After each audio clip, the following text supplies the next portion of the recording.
photograph hit the front page at 6 a.m. on a Thursday morning in March. By noon, Garrett Brennan's career was dead. By midnight, he would discover that the truth was so much worse than the lie. But we need to go back, 6 months earlier, to the night everything changed. September in Seattle arrives with a particular kind of beauty. The air turns crisp, carrying the scent of salt water from the sound and wood smoke from 1,000 fireplaces.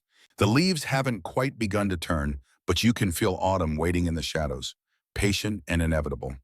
The Hartwell estate sat on 5 acres overlooking Elliott Bay, a monument to old money and older power.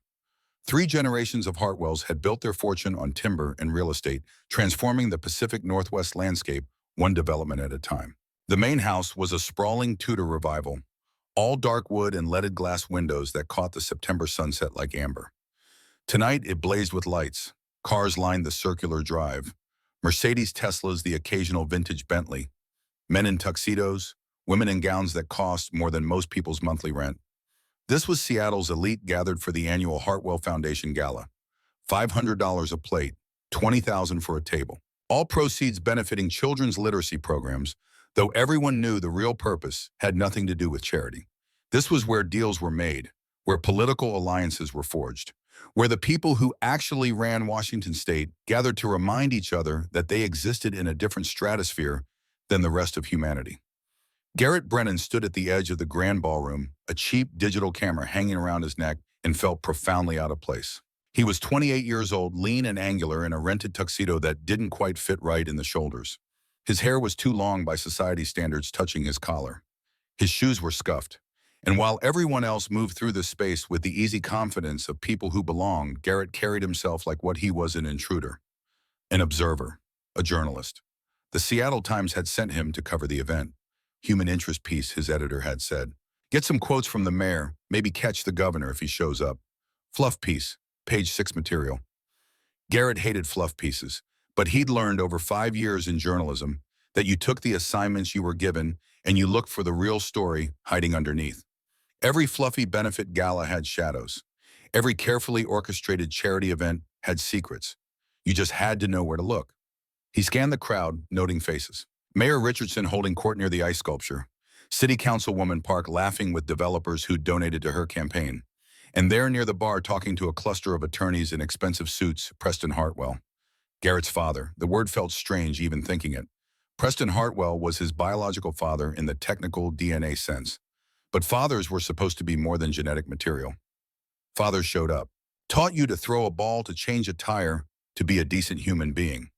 Preston had done none of those things. Garrett's mother had been a paralegal at one of Preston's law firms. Smart, beautiful, and 20 years Preston's junior. The affair had lasted 6 months. When she got pregnant, Preston had offered her money. A lot of money, enough to make the problem go away. She'd taken the money, had the baby anyway. Raised Garrett alone in a 1-bedroom apartment in Renton, working 2 jobs to make ends meet, never once asking Preston Hartwell for another dime. She died of cancer when Garrett was 19. Preston hadn't attended the funeral, but he had sent flowers. Garrett watched his father, now noting the same angular jaw, they shared the same dark hair, though Preston's was going silver at the temples. Preston was 62, distinguished looking in the way that powerful men often are. Expensive haircut, tailored tux that actually fit, a Rolex that cost more than Garrett's car. Standing beside him was Silas Hartwell, 32 years old. Preston's legitimate son from his marriage to Catherine Hartwell née Vanderberg, old timber money. Silas had everything Garrett didn't. The right last name, the right education. Harvard undergrad, Wharton MBA. He'd stepped into his role as COO of Hartwell Industries like slipping on a glove made specifically for his hand. Garrett had met him exactly once at a function not unlike this one 3 years ago.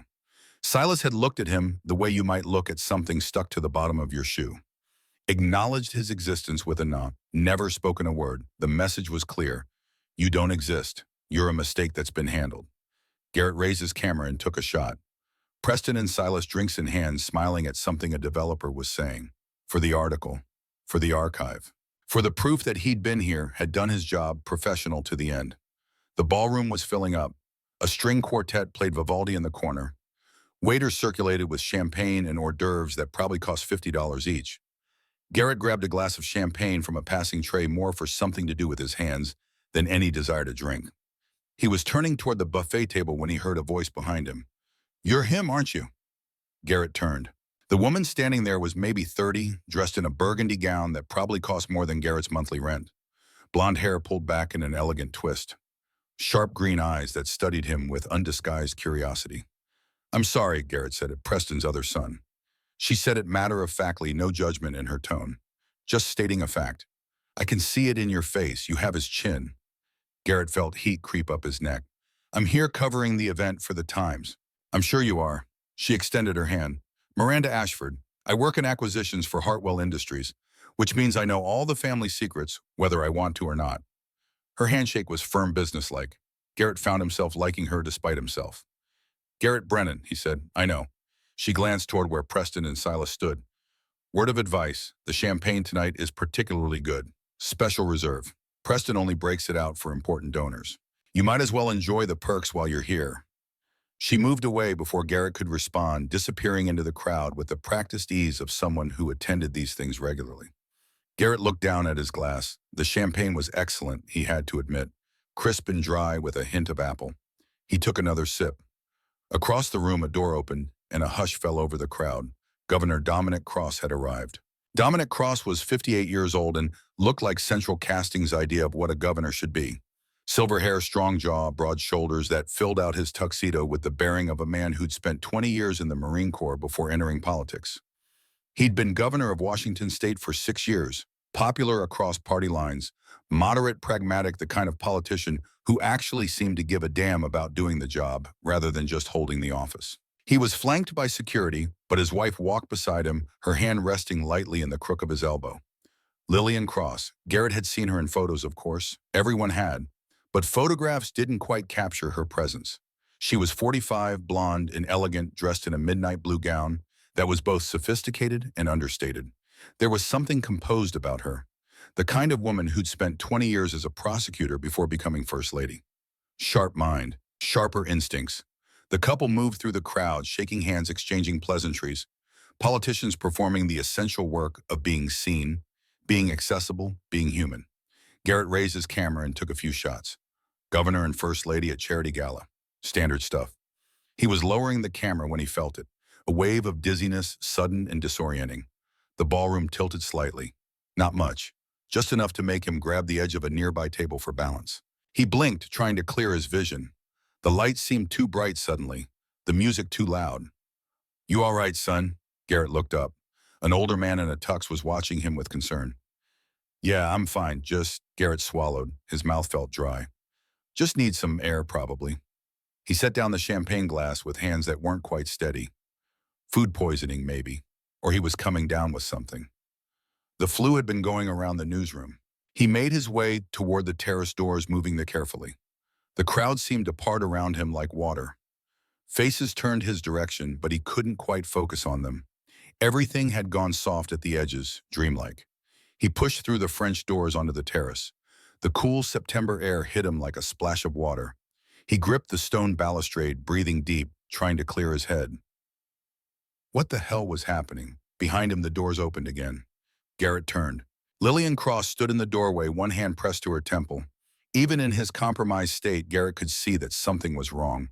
She looked pale, unsteady. "Mrs. Cross," his voice sounded strange to his own ears, distant. "Are you okay?" She looked at him, and for a moment her eyes wouldn't quite focus. "I don't—" She took a step forward and stumbled slightly. Garrett caught her arm, steadying her. "Whoa, easy. I'm sorry, She pressed her other hand to her forehead. "I feel very strange." "Me too." The words came out before Garrett could stop them. They stood there on the terrace, the sounds of the party muffled behind the glass, the city lights of Seattle spreading out below them in a carpet of glittering stars. "The champagne," Lillian said slowly. "Did you drink the champagne?" "Yeah, the special reserve." "So did I." She looked at him, and in her eyes Garrett saw the same dawning realization that was creeping through his own foggy thoughts. "Something's wrong. We should—" Garrett tried to gather his scattered thoughts. "We should go inside. Find your security. Find—" But the world was tilting again, harder this time. The terrace, the lights, Lillian's concerned face, all of it starting to swim together like paint running in the rain. "I can't—" Lillian's knees buckled. Garrett caught her, or tried to, But his own legs weren't working right. They both went down, Garrett managing to twist, so he took the impact, Lillian half collapsing against him. The stone terrace was cold beneath him. Above, stars wheeled in a sky that seemed to be spinning. "Stay with me," Garrett said, though he wasn't sure if he was talking to Lillian or himself. The last thing he remembered before the darkness took him was the sound of the terrace doors opening. Footsteps. Voices. Someone calling for help. Then nothing. Garrett woke to gray light and the worst headache of his life. He was lying in a bed. Not his bed. The sheets were too soft, the mattress too firm. Hotel sheets. Hotel bed. He opened his eyes, slowly wincing at the light from the window. The Fairmont Olympic Hotel. He recognized the decor. Downtown Seattle. Expensive as hell. What was he doing here? Garrett sat up slowly, his head pounding. He was still wearing his tuxedo pants, but his shirt was unbuttoned, hanging loose. His shoes were on the floor beside the bed. Memory came back in fragments. The gala. The champagne. Feeling dizzy. The terrace. Lillian Cross. Oh God. Garrett looked around the room with growing panic. Empty. He was alone, but this was definitely a hotel room, and he definitely didn't remember how he'd gotten here.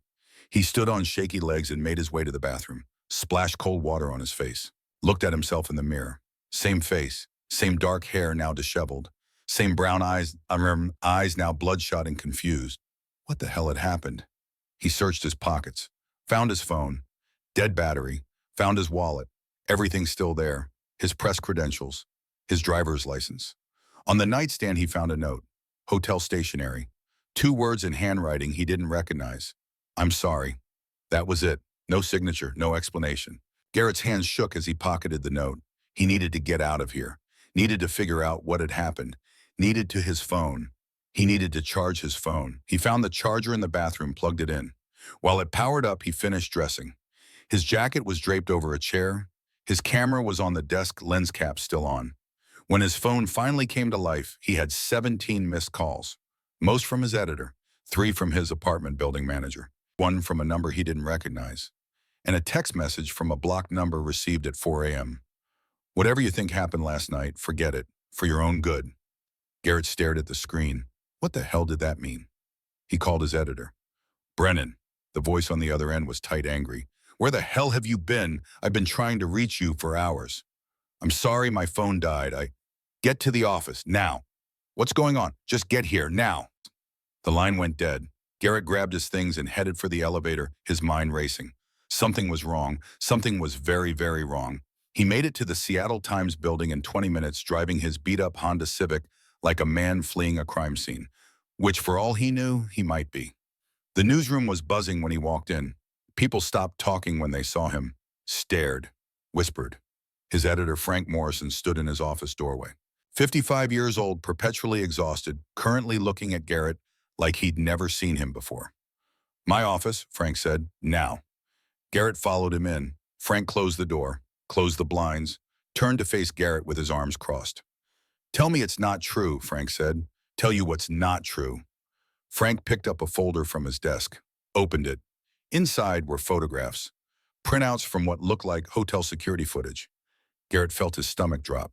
The images showed him and Lillian Cross entering the Fairmont Olympic, timestamp 11:43 p.m., her leaning on him supporting her, both of them clearly impaired. Another photo, the hotel room door closing behind them. Another, morning, Garrett leaving alone. "Where did you get these?" Garrett's voice came out hoarse. "They were emailed to me an hour ago, from an anonymous account." Frank's expression was granite, along with a very detailed story about how you seduced the governor's wife at the gala last night. "That's not—" Garrett stopped, tried to gather his thoughts through the pounding in his skull. "Frank, I don't know what happened. I remember feeling dizzy. She did too. We both, I think someone drugged us." "Drugged you?" "Yes. And the governor's wife and a reporter from my newspaper were both drugged at a charity gala, and somehow the only evidence that exists makes it look like you took her to a hotel room." "I know how it sounds." "Do you—" Frank's voice rose. "Because it sounds like my reporter violated every ethical guideline we have. It sounds like you compromised this newspaper's integrity. It sounds like I'm going to have to fire you." The words hit like a physical blow. "Frank, please, let me investigate. Let me figure out what actually happened." "You can't investigate a story you're part of." Frank rubbed his face. Garrett, I've known you for 5 years. You're a good reporter. But I also know your connection to the Hartwell family. I know Preston was at that gala. I know his son Silas runs that foundation. What are you saying? I'm saying this looks like either the stupidest thing you've ever done or someone set you up very carefully. Frank sighed. Either way, I can't have you working here while this plays out. You're firing me. I'm suspending you, pending investigation. Frank's expression softened slightly. Get a lawyer, Garrett. A good one, because if these photos get out, and they will get out, you're going to need one. Garrett left the Times building in a daze. On the street, his phone buzzed. A text from a number he didn't recognize. Check the news. He pulled up his browser. The Seattle Post-Intelligencer. Their website. Top story. Scandal rocks governor's office. Sources suggest First Lady spent night with local journalist. The article was careful, used words like alleged and unconfirmed reports. But the implication was clear. And at the bottom, buried in the text, one line that made Garrett's blood run cold. The journalist in question is believed to be Garrett Brennan, 28, who works for the Seattle Times and is the acknowledged illegitimate son of real estate mogul Preston Hartwell. They'd named him. His phone started ringing, number after number he didn't recognize. Reporters. Probably. The story was out there now, growing, spreading. Garrett stood on the sidewalk in downtown Seattle, his career imploding around him, and tried to understand how his life had fallen apart in less than 12 hours. He went home. His apartment in Capitol Hill, a studio on the third floor of a building that had seen better decades. Someone had spray painted something on his door. He couldn't quite make it out, didn't want to. Inside, he locked the door, drew the curtains, sat on his couch and tried to think. Someone had done this to him, deliberately. The drugged champagne, the hotel room, the photographs, the leaked story, but who and why? His phone buzzed again, his landlord this time. Mr. Brennan, we need to talk about your lease. Of course, bad publicity. They'd want him out. Another text. His father. We need to talk. Today, my office, 4 p.m. Garrett stared at the message for a long moment. Preston Hartwell had ignored him for 28 years. Now suddenly, they needed to talk. This should be interesting. Preston's office occupied the top floor of the Hartwell building downtown. Floor-to-ceiling windows overlooking the sound. Enough square footage to house a family. Furniture that probably cost more than Garrett's car. Preston sat behind a desk the size of a pool table, his expression unreadable. Silas stood by the window, arms crossed. Garrett had been shown in by a secretary who'd looked at him like he was something infectious. Sit, Preston said. Garrett remained standing. I'll stand. Suit yourself. Preston leaned back in his chair. I assume you know why you're here. To tell me how disappointed you are to publicly disown the bastard son who's embarrassing the family. To offer you money, Preston said flatly. That stopped Garrett cold. Excuse me. Silas turned from the window. $250,000. Cash. In exchange for your signature on a non-disclosure agreement and your immediate relocation out of state. Garrett looked between them. You want to pay me to leave Seattle. We want to pay you to disappear, Preston corrected. The scandal dies faster if you're not around to feed it. You get a fresh start somewhere else. Somewhere your name doesn't carry this baggage. My name, Garrett laughed bitter. You mean your name? I mean both. Preston's jaw tightened. Whether you like it or not, we're connected. What you do reflects on this family. I didn't do anything.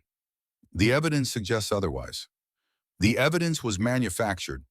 Silas snorted. Of course you'd say that. Garrett turned on him.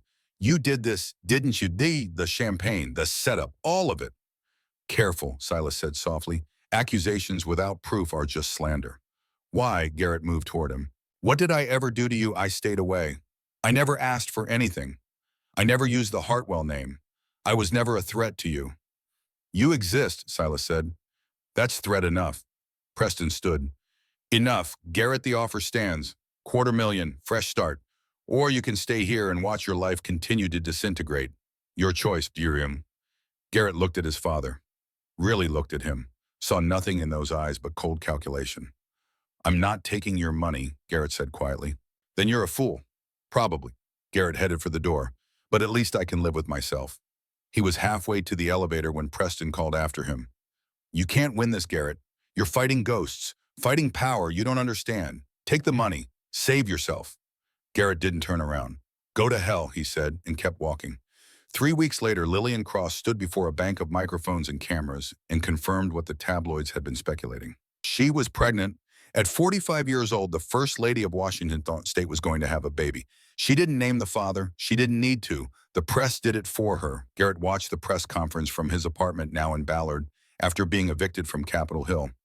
Watched Lillian poised and graceful despite the obvious strain, field questions about her health, her marriage, her future. Governor Cross stood beside her, his expression carefully neutral. And Garrett felt the walls closing in. If they thought he was the father, if the public believed it, his life was over. Not just his career. Everything. His phone rang. Unknown number. He almost didn't answer. Mr. Brennan, a woman's voice, professional. My name is Margaret Flynn. I'm an attorney with Morrison and Associates. I'd like to discuss representing you. I can't afford an attorney. Pro bono. I've reviewed your case. I believe you were set up. Why would you help me? Because I don't like seeing people railroaded. A pause. And because I knew your mother, she was a good woman. She deserved better than what Preston Hartwell gave her. So do you. Garrett felt something tight in his chest loosen slightly. When can we meet? Tomorrow, 10 a.m. in my office. She gave him the address. And Mr. Brennan, don't talk to anyone else, especially not the press. Trust no one until we figure out what actually happened that night. The call ended. Garrett sat in his small apartment, the city lights of Seattle glowing beyond his window, and allowed himself the first tiny spark of hope he'd felt in weeks. Someone believed him. It was a start. 6 months. That's how long it would take for the truth to come out. 6 months of living in limbo. His name dragged through every tabloid and news site, his professional reputation in tatters. 6 months of watching his father and brother move through the world untouched while Garrett's life burned. But on a cold March morning, when that photograph hit the front page, baby Maxwell Cross in his mother's arms, the governor standing proud beside them, and Garrett Brennan named as the biological father based on leaked DNA results that would later prove to be falsified. On that morning, Garrett's phone would ring, and the voice on the other end would change everything. Mr. Brennan, this is Dominic Cross. We need to talk. In private, tonight. But that was still to come. For now, Garrett sat in the autumn darkness and waited for the storm to break. He didn't have to wait long. The call came at 11 p.m. on a Thursday in March, 6 months after the night that destroyed Garrett Brennan's life. He was sitting in his apartment, his third apartment in 6 months, each one smaller and cheaper than in the last, staring at the photograph on the front page of the Seattle Post-Intelligencer. Baby Maxwell Cross, 2 weeks old, pink and wrinkled and utterly innocent. And according to leaked DNA results that had somehow found their way to every major news outlet in the Pacific Northwest, Garrett Brennan's biological son. Except Garrett had never submitted DNA for testing, had never been contacted by any lab, had never signed any consent forms. The results were fake, had to be. But try explaining that to the mob on social media, or the protesters who'd shown up outside his last apartment building, or the Seattle Times, which had officially terminated his employment that morning. His phone sat on the coffee table, silent for once. The death threats had slowed to a trickle. Maybe people were getting bored. Maybe they'd found some new scandal to feed on. Or maybe they were waiting to see what happened next. When the phone finally rang, the screen showed a blocked number. Garrett had stopped answering those weeks ago. Nothing good ever came from blocked numbers. But something made him pick up this time. Maybe desperation. Maybe curiosity. Maybe just the bone-deep exhaustion of a man who'd been fighting alone for so long, he'd forgotten what victory might even look like. Brennan, he said. Mr. Brennan. The voice was male, older, with the kind of authority that came from years of giving orders and expecting them to be followed. This is Dominic Cross. We need to talk. In private, tonight. Garrett sat up straighter, his pulse quickening. The governor of Washington State was calling him, personally. Governor Cross, there's a coffee shop on Pike Street, closed at this hour, but the owner owes me a favor. Meet me there in 30 minutes. Come alone. Tell no one. Why should I trust you? Because right now, Mr. Brennan, I'm the only person in this city who believes you might be innocent. The line went dead. Garrett sat there for a long moment, phone still pressed to his ear, trying to process what had just happened. This could be a trap. Could be another setup. Could be the final nail in a coffin that already had more nails than wood. But what choice did he have? He grabbed his jacket and headed for the door. The coffee shop was called The Grind, a narrow storefront tucked between a used bookstore and a Thai restaurant. Dark now, chairs stacked on tables, but through the window, Garrett could see a figure sitting in the back booth. The door was unlocked. Garrett stepped inside, the bell above the door chiming softly. The smell of coffee grounds and old pastries hung in the air. Dominic Cross sat in the back booth, dressed in civilian clothes, jeans, a navy sweater, a mariner's cap pulled low. Without the suit and tie and security detail, he looked older, tired, human. "Sit," Dominic said. Garrett slid into the opposite side of the booth. For a long moment, neither man spoke.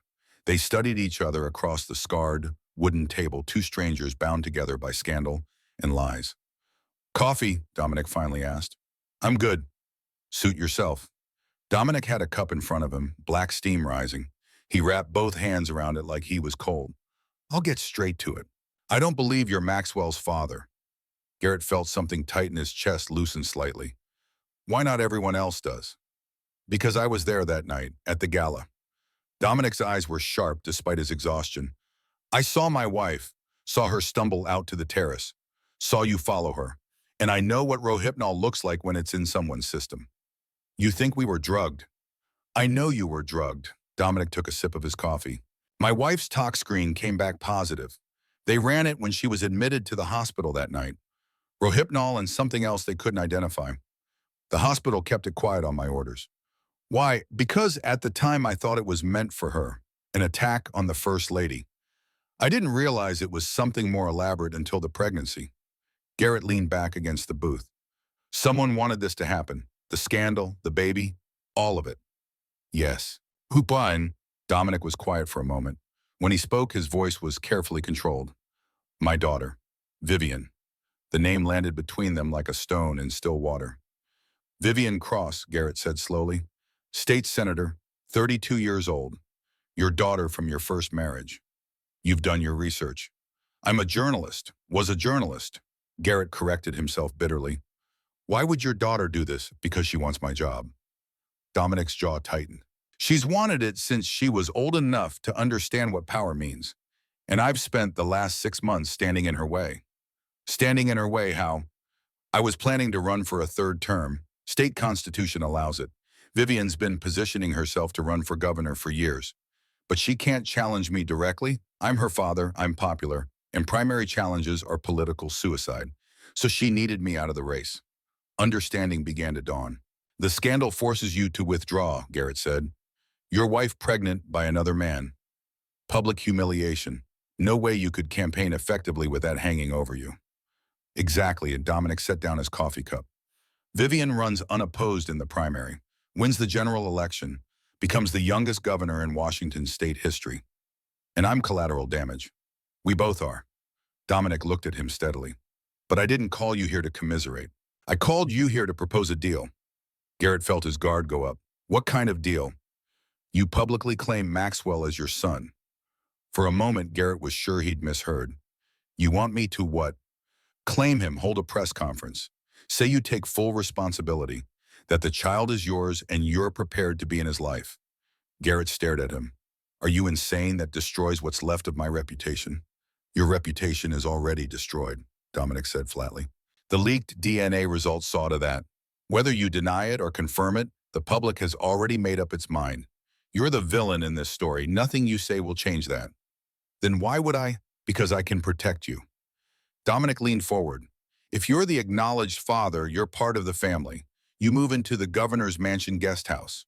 You take a position in my administration. Family communications advisor, something like that. The title doesn't matter. What matters is you're under my roof, under my protection, and no one can touch you." Garrett shook his head. "This is crazy.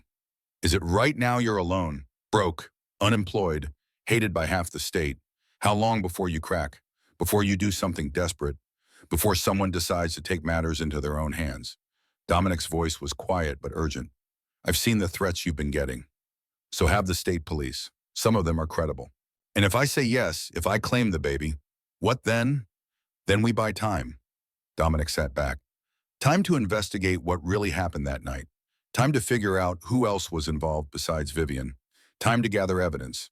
And when we have enough, we go public with the truth. The truth being that you're not Maxwell's father, that we were both victims of an elaborate setup, that my daughter orchestrated the whole thing." Garrett studied the man across from him. Governor Dominic Cross, war hero, public servant, a man who'd built his reputation on integrity and straight dealing. And now he was proposing they lie. Together. Publicly. You understand what you're asking, Garrett said slowly. You're asking me to claim a child that isn't mine. To stand in front of cameras and lie. To commit fraud. I'm asking you to survive. Dominic's expression was stone. And I'm asking you to help me protect my wife and an innocent child from becoming pawns in someone else's political game. What about the real father? Something flickered across Dominic's face. Pain, maybe, or anger. I don't know who the real father is. Yet. Lillian doesn't remember anything from that night, but I intend to find out. And when you do, then we'll deal with it, together. Dominic extended his hand across the table. What do you say, mister? Brennan, do we have a deal? Garrett looked at the offered hand, looked at the man offering it, saw desperation there, carefully masked but unmistakable. This was insane, reckless. Everything he'd been taught about journalism and ethics and truth screamed at him to walk away.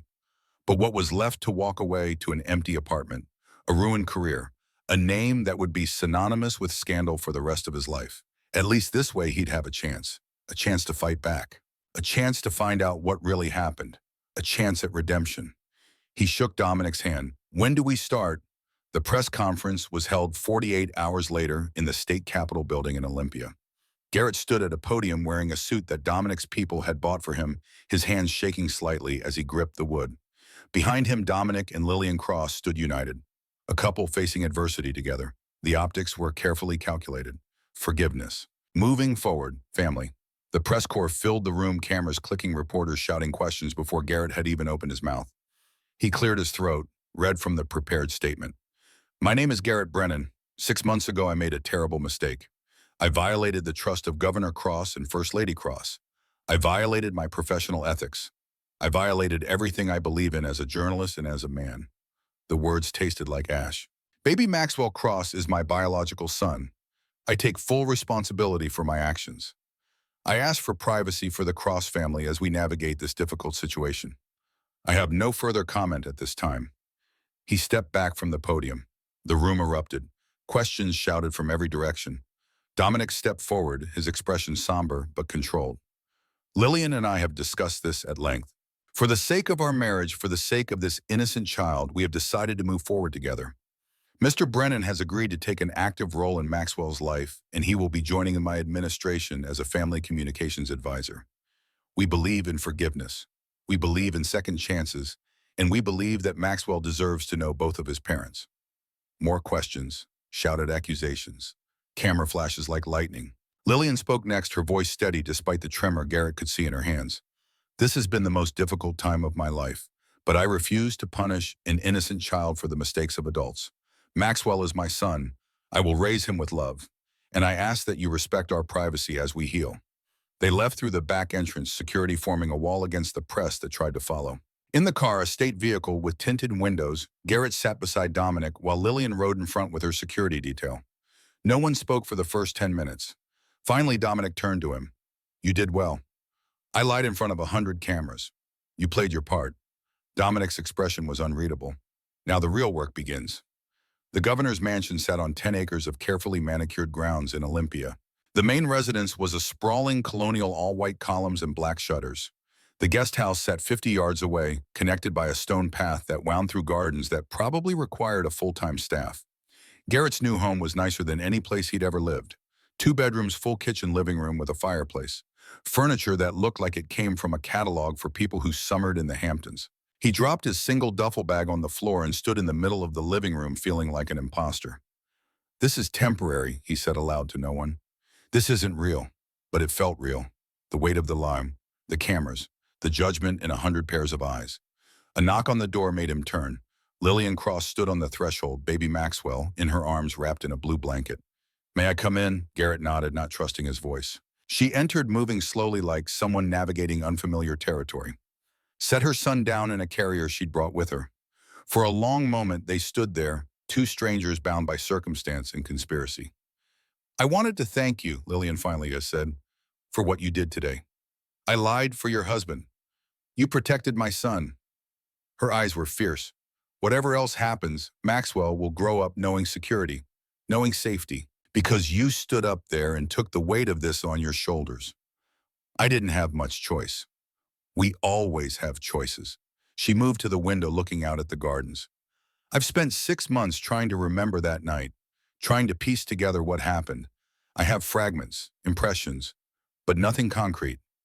Do you remember me at all? She turned, considering. I remember your face. You looked concerned. You caught me when I stumbled. She paused. I remember feeling safe, which is strange given everything that's happened since. Your husband thinks your daughter did this. I know. Pain crossed her features. Vivian has always been ambitious, but to do something like this, to drug me, to orchestrate this whole nightmare, she shook her head. I want to believe she's not capable of it. But you don't believe that. No. The word came out small. I don't. Maxwell stirred in his carrier, making small sounds. Lillian immediately went to him, lifting him with practiced ease, murmuring soft reassurances. Watching her, Garrett felt something twist in his chest. This baby, this innocent child. He was at the center of a conspiracy he couldn't possibly understand. A pawn in a game played by people who saw other humans as obstacles to be removed. He deserves better than this, Garrett said quietly. Yes. Lillian held her son close. That's why we're going to find out what really happened. That's why we're going to make sure the people responsible answer for it. Your husband is asking me to help investigate, but I'm not a detective.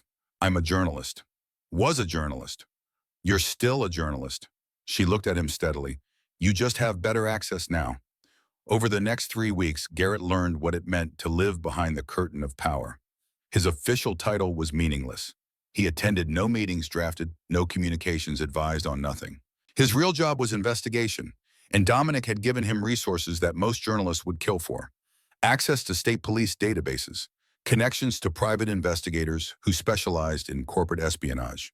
Most importantly, the trust of a sitting governor who wanted answers as badly as Garrett did.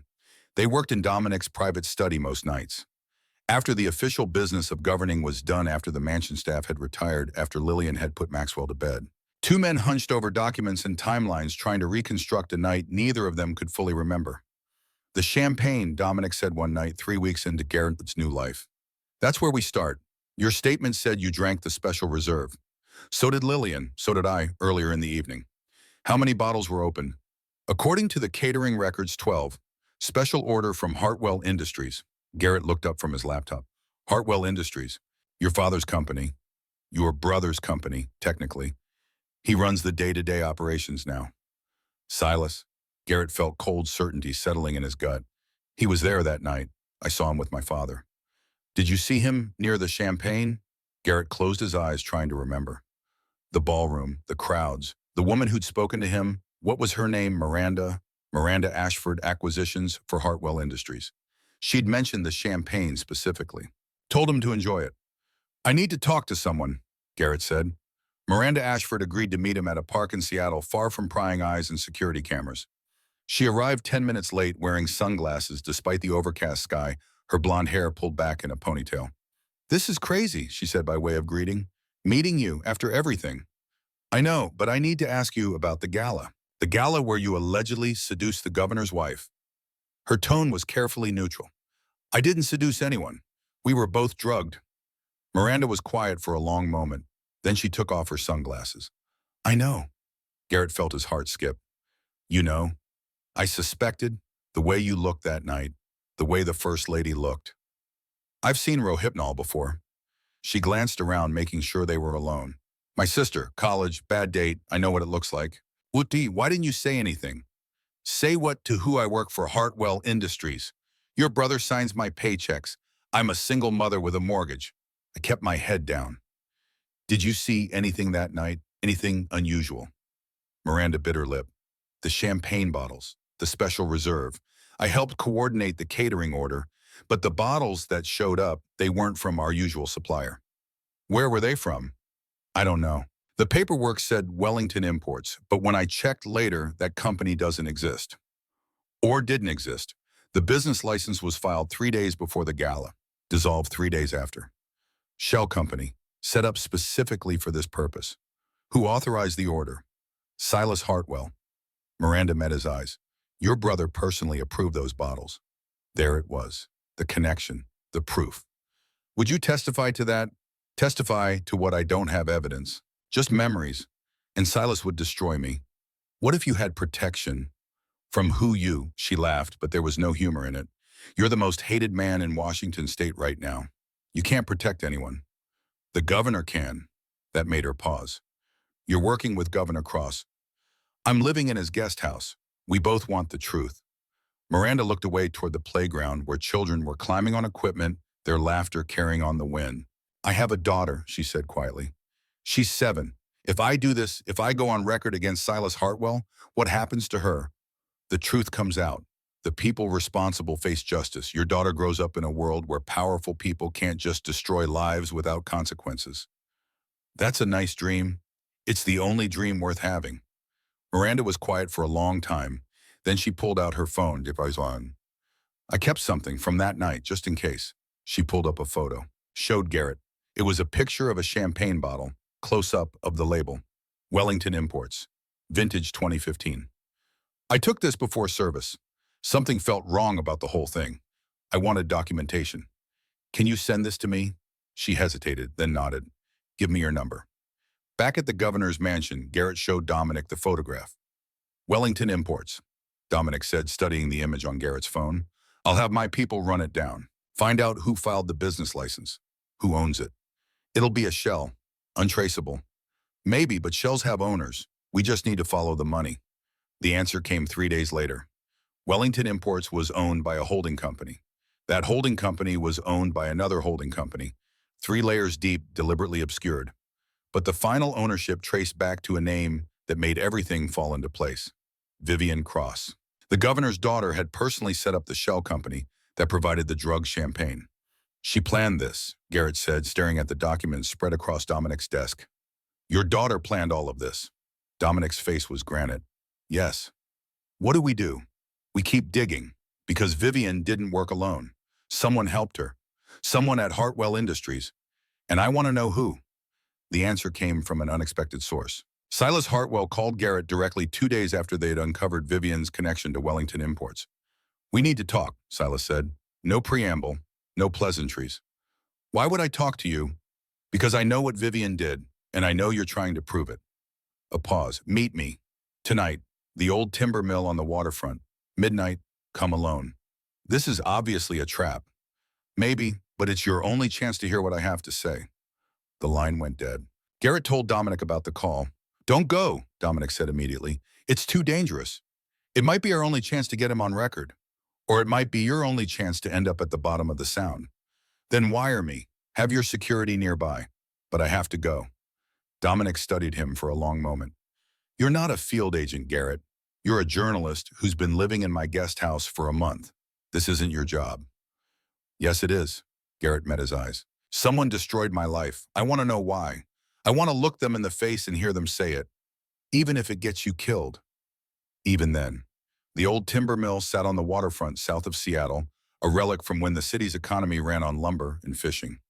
Abandoned for 20 years, it was all rotting wood and rusted metal windows, broken graffiti covering every surface.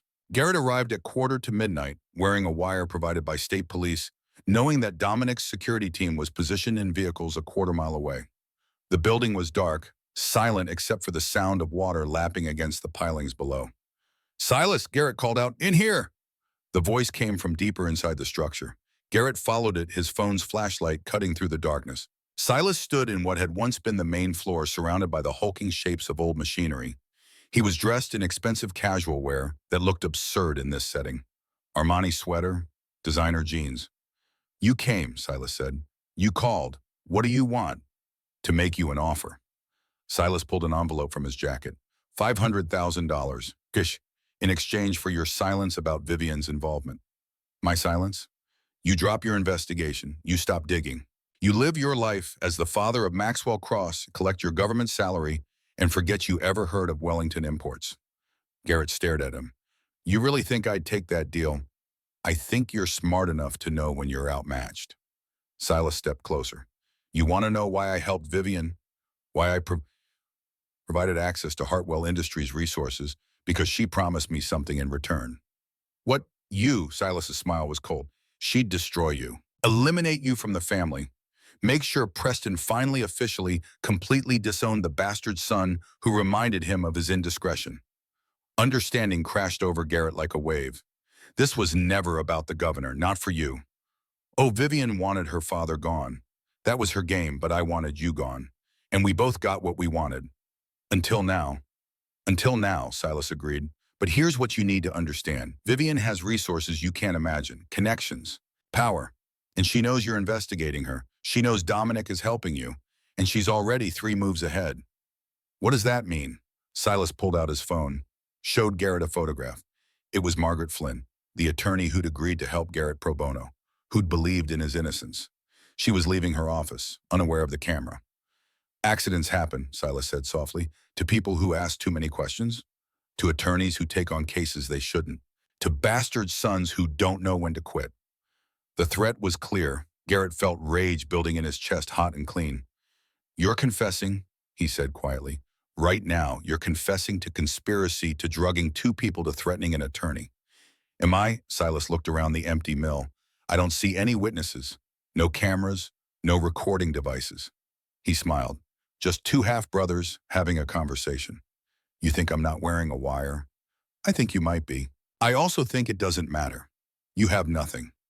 Silas stepped closer, his voice dropping to barely above a whisper. Take the money, Garrett. Disappear into your new life. Be grateful for the second chance. Because the alternative is that you keep digging, and when you finally uncover all the pieces when you think you've won, you'll discover that Vivian has already burned every bridge you'd need to escape. And you'll die alone and forgotten, just like our mother did. The mention of Garrett's mother, that final cruelty, snapped something inside him. He lunged forward, grabbing Silas by the front of his expensive sweater. Don't you dare! Pain exploded in his side. Garrett stumbled back, looking down at himself in confusion. Silas held a knife. Small, tactical, blood on the blade. I'm sorry, Silas said, and he almost sounded sincere. But you should have taken the money. Garrett pressed his hand to his side, felt warmth spreading. Not deep. Not fatal. But enough. Silas was already moving toward the exit. Garrett tried to follow, stumbled. His phone. Where was his phone? He found it. Hands shaking, blood making everything slippery. Managed to dial. Dominic answered on the first ring. Garrett. He stabbed me. The words came out strange, distant. Silas. He confessed. Then he stabbed me. Where are you, Mill. Floor. He's running. Security is moving in. Stay on the line. But Garrett was sliding down the wall, the phone slipping from his fingers, the darkness at the edges of his vision growing. The last thing he heard before passing out was sirens. And then nothing. Garrett woke in a hospital bed to the smell of antiseptic and the steady beep of monitors. Dominic Cross sat beside him, still wearing yesterday's clothes, eyes red-rimmed from lack of sleep. Welcome back, Dominic said quietly. Garrett tried to speak. His throat was sandpaper. Dominic held a cup of water with a straw to his lips. Garrett drank gratefully. Silas, he managed. Gone, fled before my security could intercept him. State police have issued a warrant. FBI's involved now. Dominic's jaw tightened. We have the recording, everything he said, the confession, the threats, all of it.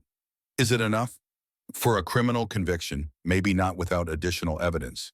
But for what we need to do next. Dominic's expression hardened. Yes. What do we do next? We bring Vivian out of hiding. Garrett struggled to sit up, wincing at the pull of stitches in his side. How? By giving her something she can't resist. Dominic stood, moved to the window. Morning light filtered through the blinds, casting shadows across his face. Miranda Ashford has agreed to go on record. So has the lab tech who processed the fake DNA results. We have documentation of the shell company. We have Silas's confession on tape. We have everything except Vivian herself. She's too smart to surface now. She is, unless she thinks she can stop it all from coming out. Dominic turned back to face him. We're going to leak information that a key witness is preparing to testify. Someone who can place Vivian at the hotel that night. Someone who saw everything. Is there such a witness? No, but Vivian doesn't know that. Understanding dawned. You're setting a trap. We're finishing what Silas started. Dominic's expression was cold. My daughter destroyed lives to gain power. She drugged my wife. She tried to frame you. She orchestrated a conspiracy that could have toppled a state government. And when we were getting close, she sent your brother to kill you. He didn't kill me, only because he's incompetent. Dominic's hands clenched into fists. Enough is enough. We end this, now. The trap was elaborate. Over the next 72 hours, Dominic's team leaked carefully crafted information to select reporters. A bellhop from the Fairmont Olympic was prepared to testify. He'd seen Vivian Cross in the hotel that night, seen her directing someone later identified as a private security contractor to ensure certain guests ended up in certain rooms. The bellhop didn't exist, but the story was plausible enough, detailed enough, and it did exactly what Dominic hoped. It brought Vivian out of hiding. She called her father on the fourth day after Garrett's release from the hospital. "We need to talk," she said. No greeting, no pretense. "Yes," Dominic said, "we do. Not over the phone, in person. Your private study. Tonight, 8 p.m., just us." "Agreed." The line went dead. Dominic looked at Garrett, who'd been listening on speaker. "She's coming. She'll be prepared. Lawyers probably, maybe leverage of her own. Let her come prepared." Dominic's smile was grim. "So will we." Vivian Cross arrived at the governor's mansion at precisely 8 p.m. Garrett watched from the security room as she walked up the drive. She was striking tall, dark-haired, with her father's strong jaw and her mother's elegant bearing, dressed in a charcoal suit that probably cost $3,000, carrying a leather briefcase. She looked like a woman going to a business meeting, not someone about to confront her own crimes. Dominic met her in his private study. Garrett was positioned in an adjacent room door, slightly ajar, able to hear everything. State police detectives waited in unmarked cars outside. The FBI had agents positioned around the property. This time there would be no escape. "Hello, Father," Vivian said, her voice cool. "Vivian, you look tired. Governance wearing on you." "Conscience tends to do that." Dominic gestured to a chair. "Sit." She did, crossing her legs, placing the briefcase on her lap. "I understand you've been investigating me. I've been investigating conspiracy, one that led back to you. Funny thing about conspiracies." Vivian opened her briefcase, pulled out a folder. "They're hard to prove, especially when the evidence is circumstantial. Wellington Imports, a business venture that failed, happens all the time. That provided drugged champagne to a charity gala where my wife and an innocent journalist were victimized. Prove it." Vivian's smile didn't reach her eyes. "The company dissolved. The owner of record was a man named Robert Chen, who unfortunately died in a car accident 3 months ago. The champagne came from a legitimate supplier. Any drugs in those bottles were added later by person or persons unknown." "You're lying." "I'm covering my bases." She pulled out more documents. "See, that's the thing about ambition, Father. You taught me to think 10 moves ahead. You just didn't expect me to use those skills against you." Dominic's expression was stone. "What do you want?" "For you to back off, drop the investigation. Let Silas disappear to wherever he's hiding. Accept that sometimes in politics you lose. And in exchange, I withdraw from the governor's race. Find some other way to build my career, maybe Congress, maybe private sector." She leaned forward. "The scandal goes away. Your marriage survives. That baby gets to grow up without this hanging over him. Everyone moves on. Except Garrett Brennan, whose life you destroyed." "Collateral damage." Vivian shrugged. "He's rebuilding, living in your guest house, protected. He'll be fine." "You drugged my wife." "I drugged everyone at that party," Vivian said calmly. "Light dosages, just enough to make certain people suggestible, pliable. Your wife and Brennan got heavier doses. But they both survived, no permanent damage. You created a child through rape. I created a political opportunity." Vivian's voice hardened. "And yes, the means were questionable. But you're the one who taught me that power requires sacrifice, that sometimes you have to break rules to achieve necessary ends. You just didn't like it when those lessons came back to you." Dominic stood slowly. "You're my daughter. I raised you, loved you, and you used everything I taught you to become a monster. I became what you made me." Vivian rose as well. "So here's what's going to happen. You accept my terms, back off, let this die, or I release information that will destroy more than just your career." "What information?" "The reason your first marriage really ended." Vivian's smile was cruel. "Want me to spell it out, or do we have a deal?" From his position in the adjacent room, Garrett felt sick. This was Dominic's daughter, his own child, and she was extorting him without a shred of remorse. But Dominic's expression never changed. "No deal," he said quietly.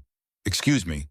No deal. You're going to answer for what you did. Every crime, every life you destroyed, all of it." Vivian laughed. "With what evidence? Silas is gone. The shell company is dissolved. The drugs are untraceable. You have nothing. We have your confession. What confession? This conversation, we're alone, no witnesses. Just a father and daughter talking. Not quite alone, Dominic said. The door opened. Garrett stepped through, phone in hand, recording light on. Vivian's face went white. You're recording this? Every word Garrett said. That's illegal. Washington is a two-party consent state. Any recording made without both parties' knowledge is inadmissible, and the second door opened. Detective Sarah Morrison of the Washington State Police entered, followed by two FBI agents.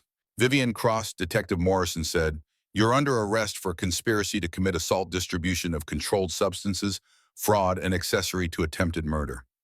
This is insane, Vivian said, but her voice wavered. I have rights. I want my attorney. You'll get your call. Morrison gestured to the agents. Take her. As the FBI agents approached, Vivian turned to her father. For the first time, Garrett saw fear in her eyes. You can't do this to me. I'm your daughter. You were my daughter, Dominic said quietly. Now you're just someone who committed crimes. And in this country, no one is above the law. They took her out in handcuffs. Garrett watched her go, this woman he'd never met before tonight, who'd orchestrated the destruction of his life with the cold precision of a surgeon. When the study was empty, except for Garrett and Dominic, the governor sat down heavily in his chair. I'm sorry you had to see that, Dominic said. I needed to see it, to understand. Garrett moved to the window. Outside, FBI vehicles were pulling away, Vivian visible in the back seat of one. She didn't show any remorse, not even at the end. Some people don't. They justify, rationalize, convince themselves the end justified the means. Dominic's voice was hollow. I thought I raised her better than that. You did what you could. Sometimes people choose their own path. Do they? Dominic looked up at him. Or do we make them what they become? Garrett had no answer for that.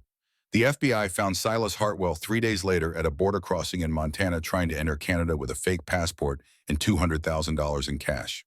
He was extradited back to Washington, charged with conspiracy assault with a deadly weapon and attempted murder. His trial began in June. Garrett testified on the third day, walking the jury through that night at the timber mill. The confession, the threats, the knife. He kept his voice steady, delivered the facts with the precision of the journalist he'd been trained to be. Silas's attorney tried to paint Garrett as vindictive, a bastard son seeking revenge on his legitimate brother, a man who'd orchestrated the confrontation, provoked the attack. But the recording didn't lie. When the prosecution played Silas's voice, "You'll die alone and forgotten, just like our mother did," followed by the sound of a struggle, Garrett's cry of pain and Silas's footsteps running the jury's faces told the whole story. Deliberation took 4 hours. Guilty on all counts. 8 years in federal prison. Eligible for parole in 5. Preston Hartwell attended every day of the trial. Sat in the back row. Never spoke to Garrett. Never acknowledged his presence. When the verdict was read, Preston stood quietly and left through the side entrance. Within a month, he'd announced his retirement. Stepped down from Hartwell Industries. Disappeared from public life entirely. Garrett never saw him again. Never got an apology. Never got closure. Some stories he learned didn't get endings. They just stopped. Vivian Cross's trial was scheduled for September, but in August, her attorney negotiated a plea deal. 10 years in federal prison in exchange for her testimony against others involved in the conspiracy. The private security contractors, the lab technician who falsified DNA results, the administrator who'd helped set up Wellington Imports. She would serve her time at a minimum security facility. Be eligible for parole in 7 years. It wasn't enough, but it was something. The real surprise came during the final phase of the investigation. DNA testing to determine Maxwell's actual biological father. The results came back in July. Senator Wallace Burke, 68 years old, 4-term state senator, former business partner of Preston Hartwell, a man who'd built his career on family values and traditional morality, a man who remembered nothing of that night except waking up in his hotel room, head pounding, with no memory of the previous 6 hours. Another victim. Dominic arranged a private meeting in his study. Just Burke, Lillian Garrett, and himself. Burke looked older than his years. Gray hair, trembling hands, eyes that couldn't quite meet anyone else's. I don't remember, he said quietly. I remember the champagne. I remember feeling strange. And then nothing. Nothing until morning. None of us remember, Lillian said gently. We were all drugged, all victimized. But a child, Burke's voice broke. A child shouldn't be the product of this. So Maxwell isn't a product, Dominic said firmly. He's an innocent baby. and he deserves better than to be defined by how he was conceived. What do you want from me? Burke asked. We want you to know him, Lillian said. Not as a scandal, not as a political liability, as your son, if you choose. Burke was quiet for a long time. Then he looked at Garrett. You claimed him. Let the world think you were a monster. Nearly died protecting the truth. His voice thick with emotion. That took courage I'm not sure I have. You have it, Garrett said. You're here, that's what matters. Burke nodded slowly. I'll need time to process this, to understand what it means. But I won't run from responsibility. If Maxwell is my son, I'll do what's right by him. That's all we ask, Dominic said.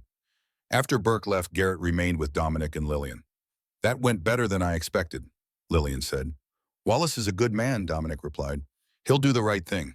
And what's the right thing? Lillian looked between them. For Maxwell to grow up knowing this, knowing his conception was complicated, Garrett finished. But his life doesn't have to be. You'll make sure of that. We will, Lillian said. Then she stood, moved to Garrett, hugged him. He stood there, uncertain, feeling the warmth of this woman who'd been at the center of the storm. Thank you, she whispered, for everything. You gave my son time to be born safely, time to be loved. And when the truth came out, it came out in a way that protected him. That's a gift I can never repay. You don't owe me anything. I owe you everything. She pulled back, tears in her eyes. And so does Maxwell. In September, exactly 1 year after the gala that destroyed his life, the Seattle Times offered Garrett his job back. Senior investigative reporter, his own beat, editorial freedom, and a public apology printed on the front page. We were wrong. We failed Garrett Brennan. We failed the truth. We commit to doing better. Garrett stood in the newsroom looking at his old desk. It felt like coming home. It also felt like visiting a grave. You don't have to decide now, Frank Morrison said. Take your time. I appreciate that. For what it's worth, I'm sorry for not believing you, for not fighting harder. Garrett looked at his former editor. You did what you thought was right. I can't fault you for that. Can't you? No, because I would have done the same thing. It was true. The evidence had been perfect. The setup complete. Sometimes the truth was just harder to believe than the lie. Are you coming back? Frank asked. Garrett looked around, at reporters typing, at editors arguing, at the organized chaos of daily journalism. This had been his dream once. I don't know yet, he said honestly. The decision came on a rainy October morning. Garrett sat in the guest house at the governor's mansion, surrounded by boxes, finally ready to move out, ready to start whatever came next. A knock on the door. Lillian stood there with Maxwell, 6 months old now, alert, curious, reaching for everything. We're going to miss you, she said. I'll only be in Seattle, not far. Distance isn't measured in miles. She sat on the couch, Maxwell on her lap. This little one has gotten used to seeing you. He's going to wonder where Uncle Garrett went. Uncle Garrett, the title made him smile. I like that. So do we. Lillian's expression grew serious. Wallace has asked to be involved. We're working out a schedule, supervised visits at first, then maybe more. How do you feel about that? Terrified, hopeful, angry, grateful. She laughed softly. All of it at once, but mostly determined. Determined that Maxwell will grow up knowing truth. Knowing his conception was complicated, but his life doesn't have to be. He's lucky to have you. He's lucky to have all of us. She looked at him steadily, including you, the man who protected him before he was even born. That matters, Garrett. That will always matter. Maxwell lunged forward, reaching for Garrett with chubby hands. Garrett caught him, lifted him. Maxwell grabbed his nose, giggling, and something inside Garrett settled, some piece clicking into place. Uncle Garrett, he said to the baby, I can live with that. 3 days later, Garrett made his choice.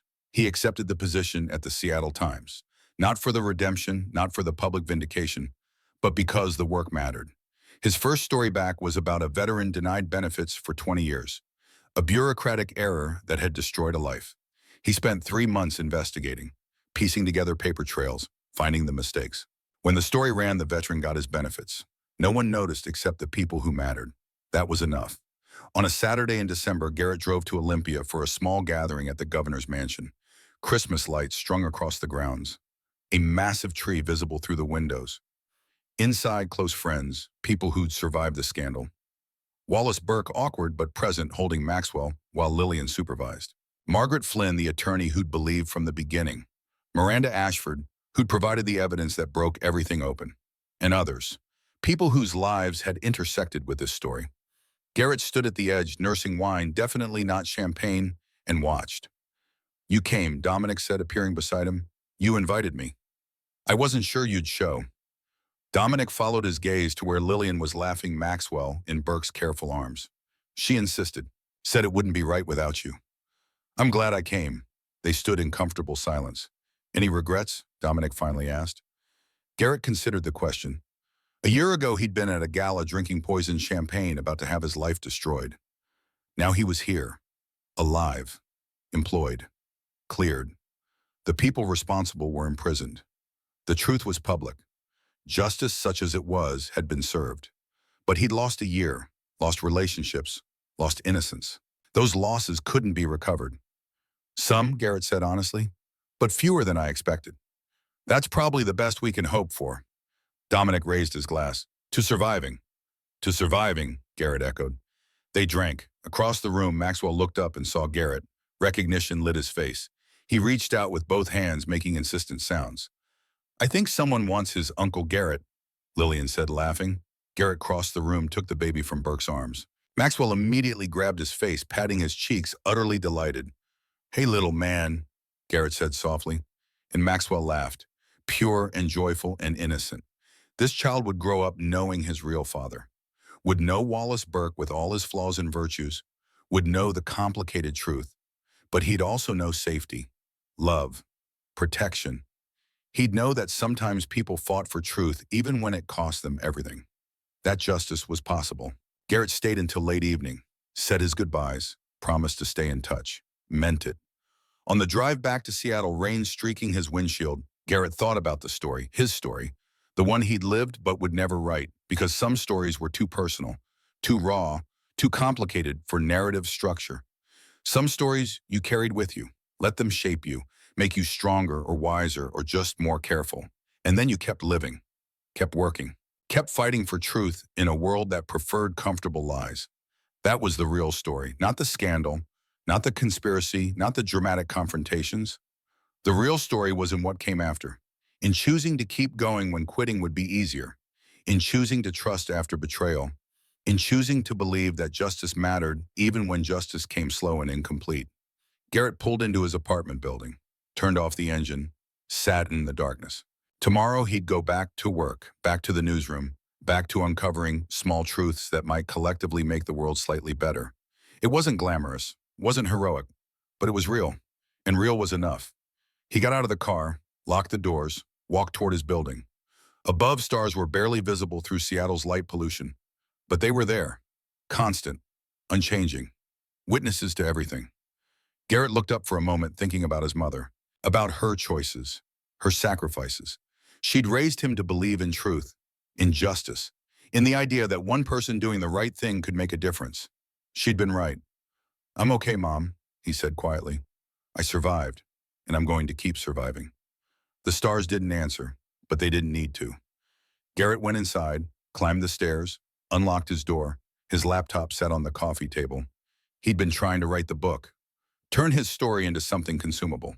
But he realized now the story wasn't for others. It was for him, a reminder of what he'd survived, what he'd learned, who he'd become. He closed the laptop, pulled out his phone instead, began writing something else. Not a book, just reflections. For the next person falsely accused. For everyone fighting battles no one understood. He wrote, "Truth doesn't always look like we expect. Justice doesn't always feel satisfying. Redemption doesn't come with fanfare, but they're worth fighting for anyway. Not because the fight is easy, but because some things matter more than comfort, more than reputation, more than safety. Truth matters. Justice matters. The innocent child caught in the crossfire matters. And if you're in your own scandal, your own conspiracy, your own impossible situation, keep fighting, keep believing, keep surviving, because the story isn't over until you say it is. And you deserve a better ending than the one they wrote for you." He saved the document, closed his phone, and for the first time in a year, Garrett Brennan slept without nightmares. Outside, Seattle continued its eternal rain. Inside, a survivor rested. And somewhere in Olympia, a baby slept peacefully, surrounded by people who'd fought for his right to a better world. The scandal was over. The conspiracy was exposed. The guilty were punished. And life, messy and complicated and imperfect, went on, which was in the end the only justice that mattered, the only story worth telling, the only truth worth fighting for. 3 months later, on a cold February morning, Garrett received a call at his desk at the Seattle Times. "Mr. Brennan, my name is Rachel Torres. I'm calling because I don't know who else to call. I was assaulted at a company party 6 months ago. They're saying I was drunk, that I initiated it. But I wasn't. I think someone drugged me. And now they're trying to make me sign an NDA, and I don't know what to do. And I read about what happened to you, and I thought, maybe." Her voice broke. Garrett picked up his pen. "Tell me everything," he said, "from the beginning." Because that's what he did now. He listened to the stories no one else wanted to hear. He believed the people no one else believed. He fought the fights that mattered, not for glory, not for redemption, but because someone had to. And Garrett Brennan knew what it felt like to be alone in the darkness, falsely accused, with the world turning against you. He knew what it meant to survive.